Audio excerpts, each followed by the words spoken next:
de Tshisekedi, a-t-il changé les camps? Non, je n'ai pas changé les camps. Moi, mon camp, c'est le camp de la patrie. Hein, je ne suis pas d'accord avec la gouvernance de Tshisekedi, avec la Gabégie, avec son entourage, des Tchékoulères qui sont venus en Belgique, qui sont entrés dans notre pays. Mais le pays vit une situation qui nous demande beaucoup de responsabilités. Parce que notre existence est même menacée par cette agression. Il est clair qu'un pays voisin qui s'appelle Rwanda veut ravir nos terres. Ce n'est pas un secret de Polichinelle. Les visées expansionnistes de Kagame sont connues. C'est pourquoi moi j'adopte une posture. Au-delà de mes divergences avec Tshisekedi, mais je me dis pour le moment, qu'est-ce qu'il faut faire? Les Congos ont besoin d'un front commun. Le front commun au sens réel du terme, pour défendre notre patrie. Et j'avais évoqué l'exemple, vous savez, j'ai continué à évoquer cet exemple. Comment les Chinois se sont comportés quand ils ont été envahis par les Japon.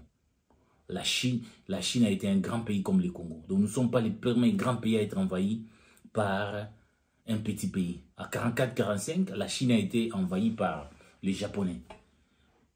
Mais à la différence entre les Chinois et nous, c'est que les Chinois, pour recouvrer leur grandeur, ont fait un front commun. C'est comme ça que le général Tchéken est allé voir Mao Tse-tung pour lui dire « Nous sommes des adversaires, je ne suis pas d'accord avec ta gouvernance. Mais puisque nous sommes envahis, nous devons faire un front commun pour bouter l'envahisseur japonais hors de notre territoire. » Donc, vous voyez, il y a un grand pays comme la Chine, aujourd'hui comme la RDC. La Chine a été envahie par le Japon, un petit pays, en termes de superficie. C'est comme le Congo, aujourd'hui en termes de superficie, est envahi par un petit pays qui s'appelle le Rwanda, avec Kagame, qui a des visées expansionnistes. Mais face à cette réalité, ça nous demande beaucoup de responsabilités. J'attends des gens dire, voilà, il faut que Tshisekedi démissionne. Cela ne va rien arranger comme situation. Cela ne va arranger rien comme situation. Tshisekedi est incompétent, il est ceci. C'est pourquoi je voudrais faire une mise au point, que les Congolais doivent savoir pourquoi je prends cette posture actuellement. Parce que ceux qui disent aujourd'hui, que ce soit Katumbi et consort, ceux qui disent aujourd'hui que Tshisekedi est incompétent, c'est eux qui ont porté Tshisekedi au pouvoir. C'est eux. Donc, si ça ne marche pas, ils ont une part de responsabilité dans ce qui se passe aujourd'hui. En tout cas, dans ce qui ne va pas dans les régimes de Tshisekedi. Gabégie, pouvoir patrimonial, et que sais-je encore. Parce que je rappelle à tout le monde, parce que les gens, les Congolais, oublient souvent l'histoire. Tshisekedi père, je les rappelle ici, avait choisi un dauphin avant de mourir. Ce dauphin, c'est Valentin Moubaké, que je salue, je ne sais pas comment il se porte. Je vais essayer d'entrer en contact avec lui. Les dauphins de Tshisekedi, c'était Valentin Moubaké. C'est lui que Tshisekedi avait choisi. Mais Katumbi et son camp qui accuse aujourd'hui Tshisekedi d'incompétent et consort, avait refusé Moubaké. Pour la bonne raison, ils ont dit que Moubaké n'était pas flexible, il était rigoureux. Alors que pour les vieux, moralement, ils estimaient que Moubaké pouvait pérenniser son combat, son idéal. On l'a écarté par les camps Katumbi. Ils ont fait un coup d'état contre Moubaké pour imposer Félix. D'abord parce qu'il fallait choisir un premier ministre à l'issue de l'accord de la Senko. Tshisekedi père ne voulait pas de son fils. Ça, je tiens ce témoignage d'Olengangoy qui me dit, papa aussi, c'est que du fait Zakota Lola. Aboya qui Makambouana, ça doit être rappelé. Les gens qui ont porté Tshisekedi, qui ont fait un coup d'état contre Moubaké pour être dans un système où ils devaient profiter, ce sont les Katumbi. Ils n'ont pas tenu compte de la compétence. Parce que si vous comparez à l'époque Moubaké c'est un ingénieur de mine, c'est quelqu'un de rigoureux, c'est quelqu'un qui avait la confiance de Tshisekedi père.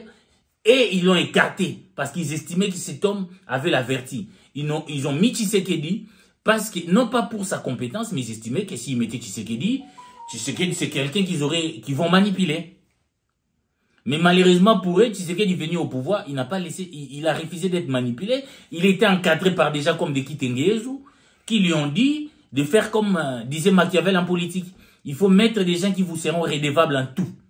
C'est comme ça que Tshisekedi a préféré les Boudimbo, les Molendo, les Samalukonde, en mettant à côté cette classe-là. Surtout les camps Katumbi.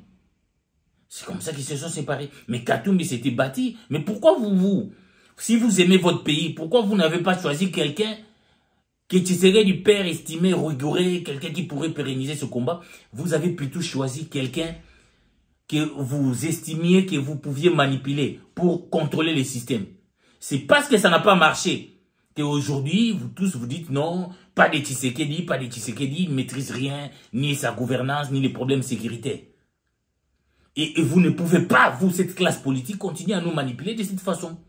On doit se dire des vérités. Vous êtes prêts à tout aujourd'hui. Au-delà de Tshisekedi que le père ne voulait pas, vous n'avez pas profité du système. Tshisekedi de sa part a préféré des gens comme les gens de la diaspora, des tchécoulaires que nous réquisons aujourd'hui. Il a préféré des gens qui devaient lui être redevables. C'est comme ça qu'il confie la primature à un garçon comme ça, Salou Kondé. Il refuse par ailleurs cette classe-là. Alors, vous dites, pas de Tshisekedi, patati patata. C'est pourquoi nous voulons clarifier que Katumbi le camp Katumbi a fait un coup d'État contre Moubaki. Pour ses propres intérêts, pour contrôler un système. Aujourd'hui, parce que ça n'a pas marché avec Tshisekedi, vous voulez nous emballer dans une situation. Parce qu'il est clair. Il est clair. Moi, j'ai soutenu Katumbi, j'étais contre la loi de la Congolité. J'étais contre la loi de la Congolité parce que j'estimais qu'on devait laisser le peuple congolais faire son choix. Mais le virage qu'on prend aujourd'hui est dangereux. Parce que je constate que depuis un certain temps, depuis même les élections, une des raisons que Katumbi n'a pas gagné les élections, parce que lui, Katumbi et son porte-parole Olivier Kamitatou ont fait preuve d'une certaine ambiguïté concernant les cas du Rwanda.